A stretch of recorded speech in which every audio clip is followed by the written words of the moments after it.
Jumpa lagi dengan saya Yeni Indra di Gospel Truth Cakes dengan renungan yang berjudul Hidup yang Bertumbuh dan Menggenapi Rancangannya.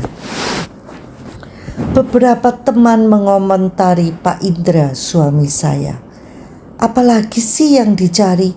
Semua kecukupan, kok masih mau bersibuk ria mengurusi pekerjaan seperti itu? Kalau aku pilih pensiun menikmati hidup. Familiar dengan komentar serupa? Sebagian orang menganggap jika masih bekerja itu artinya masih terus mengejar uang. Kok nggak ada puasnya? Demikian pendapat mereka. Padahal sesungguhnya yang dikejar bukan sekedar uangnya. Mendapatkan uang sebagai hasil sampingannya tentu menyenangkan. Tetapi yang lebih penting lagi yang dikejar adalah pertumbuhannya. Hidup tanpa pertumbuhan adalah hidup yang tidak layak dijalani. Quote dari John Maxwell. Pak Indra bangga sekali dia bisa membangun beberapa proyek di berbagai kota dan diawasinya melalui video, fit call, foto, dan fasilitas sosmed, dan berhasil dengan sangat baik. Kesibukan itu membuatnya merasa hidup, berarti, dan ada tantangan yang harus diselesaikan.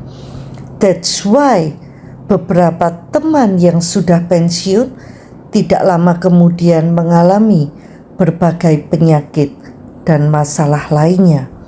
Karena selama ini terbiasa sibuk, lalu tiba-tiba tidak ada pekerjaan. Senang sesaat, lalu hidup jadi membosankan. Belum lagi ada yang mengalami post-power syndrome. Mengapa saya antusias sekali sekolah Keris? Memangnya mau jadi apa? Tanya seorang teman. Bukan sibuk menjadi apa, tetapi yang membuat bersemangat dengan sekolah, maka hidup saya bertumbuh. Yang lebih menyenangkan lagi, ternyata tulisan saya menjadi makin berbobot dan memberkati banyak orang. Menyadari hidup kita berguna bagi orang lain dan membuat hidup orang lain menjadi lebih baik karena mengenal kita, itu kebahagiaan yang tidak bisa dinilai dengan apapun juga. Tidak ada kebahagiaan dan kepuasan melebihi kesadaran bahwa kita sedang menggenapi rencana Allah dalam kehidupan kita. Untuk tujuan itulah kita lahir dan diciptakan Allah di dunia ini. Masalah menjadi apa? Itu bukan bagian saya. Tuhan itu kepala dan saya adalah bagian dari tubuhnya. Bukan tubuh yang merencanakan, tetapi sang kepala. Tubuh mengikuti kemana kepala mengarahkan. Bagian saya taat dan setia. Dan jangan lupa, saat bertemu Tuhan kelak di surga, kita harus mempertanggungjawabkan apa yang sudah kita kerjakan dengan talenta titipannya. Kita ini pengelola, bukan pemilik. Sudahkah kita menjadi berkat bagi saudara-saudara kita? Blessed to be a blessing for others.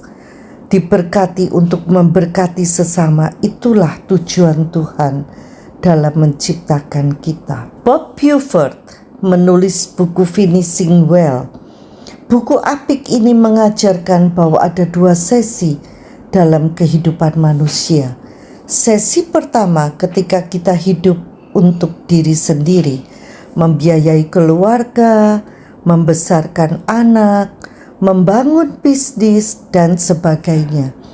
Saat anak-anak sudah dewasa dan mandiri, sebagian orang beranggapan inilah saatnya untuk pensiun. Bob Buford menegaskan tidak ada pensiun dalam kehidupan orang yang percaya kepada Tuhan.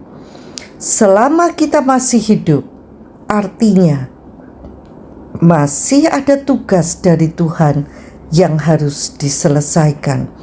Hidup yang memuaskan tercipta ketika kita menggenapi tujuan yang Tuhan berikan dalam kehidupan kita. Saat inilah yang disebut sebagai sesi kedua kehidupan, di mana kita tidak hidup untuk diri sendiri, melainkan hidup untuk membangun warisan abadi bagi generasi mendatang. Dengan menjalani sesi kedua kehidupan yang efektif, kita akan menjadikan kehidupan orang-orang yang mengenal kita menjadi lebih baik, dan kita bisa menjalani hidup yang berguna bagi sesama. Warisan abadi pun tercipta. Stephen Covey dalam 7 Habits of Highly Effective People menulis habit kedua, begin with the end in mind. Kebiasaan kedua yang diajarkan adalah memulai dari akhir di dalam pikiran kita.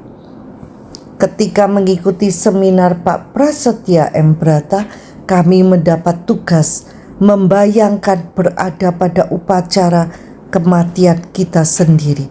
Lalu peserta diminta membayangkan menjadi anggota keluarga yang memberikan speech tentang kita yang meninggal dan menuliskannya.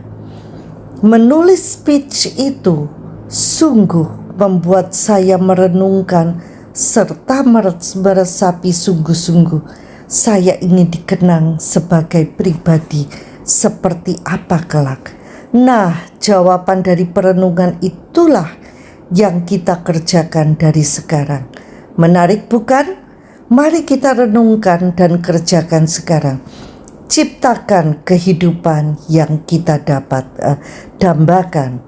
Sampai jumpa di episode berikutnya bersama Yeni Indra di Gospel Truth Cakes. Tuhan Yesus memberkati.